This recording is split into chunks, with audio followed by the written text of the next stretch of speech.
السلام عليكم البنات، كي دايرين؟ لاباس عليكم؟ بخير؟ كنتمنى تكونوا بخير وعلى خير وانتم تشاهدوا معايا هذا الفيديو. اليوم البنات غنشارك معكم واحد الوصفه زوينه بزاف البنات بالنسبه للناس اللي بغاو يتزادوا في الوزن ديالهم، وبالنسبه للناس اللي فيهم فقر الدم.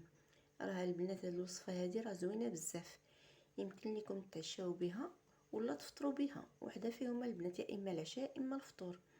راه البنات هاد الوصفه هادي راه غزاله بزاف، انا شخصيا تنتعشى بها وحبيت اليوم نشاركها معكم وفي متناول جميع البنات. يعني المقادير ديالها بسيط بزاف، ماشي ما غالياش بزاف هاد الوصفه.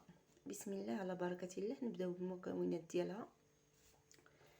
نحتاجو هنايا 4 المعالق ديال الشوفان، 4 المعالق ديال الشوفان، واحد 3 حبات ديال التين، الشريحه يا البنات، يعني تين 3 الحبات البنات. بعد ما تنهزوها تنقطعوها هكا طريفات يكونوا صغار بحال هكا يا البنات.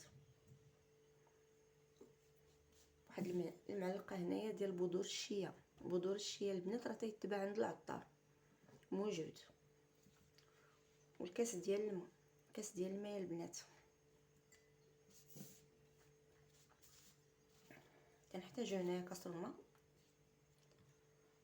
تنضيفو هاد التين هذا والشوفان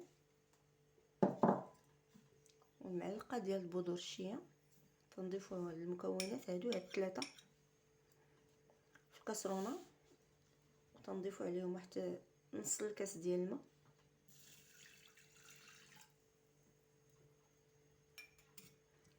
وتنطيبوها يا البنات واحد 10 دقائق.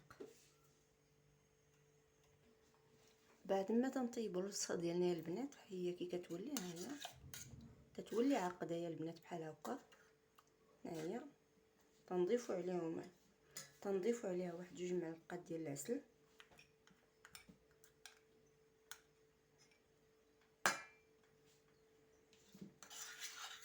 وتنحركوها يا البنات.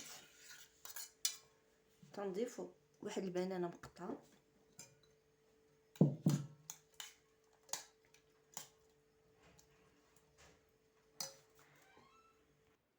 بعد ما ضفنا البنانه البنات والعسل على الوصفه ديالنا تنخليوها شويه تبرد، نزيدوا واحد شويه ديال الحليب.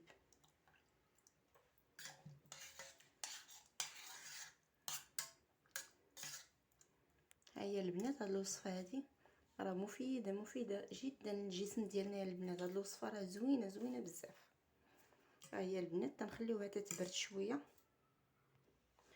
بعد ما تنصيبوا الوصفه ديالنا يا البنات تنقدموها في شي كيسان ولا شي حاجه. يمكن لكم تزينوها باش ما بغيتو. هنا زينتها بشويه ديال اللوز مهرمش وشويه ديال الكركاع وشويه ديال الزبيب وشويه ديال الشكلاط من الفوق.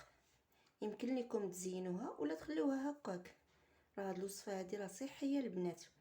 بالنسبه للناس اللي ما بغاوش ياكلوها هكاك، ياكلوها زعما بالمعلقه ولا سميتو، يمكن لكم تعصروها في مولينيكس البنات، راه تتجي بحال نيت العصير.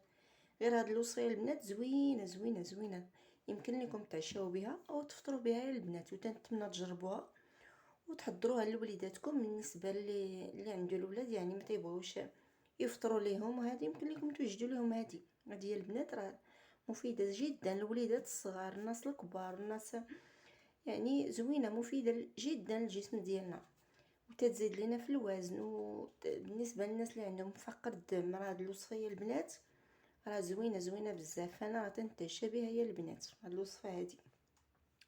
وهاد الوصفه راه تتشبع، يعني ملي تاكلوها يعني تتشبع. هاد الوصفه مع فيها الشوفان البنات راه زوين، وتنتمنى تجربوها وتعجبكم. وما تنسونيش البنات شي كومونتير يكون زوين والتشجيعات ديالكم باش يوصلكم دائما الجديد.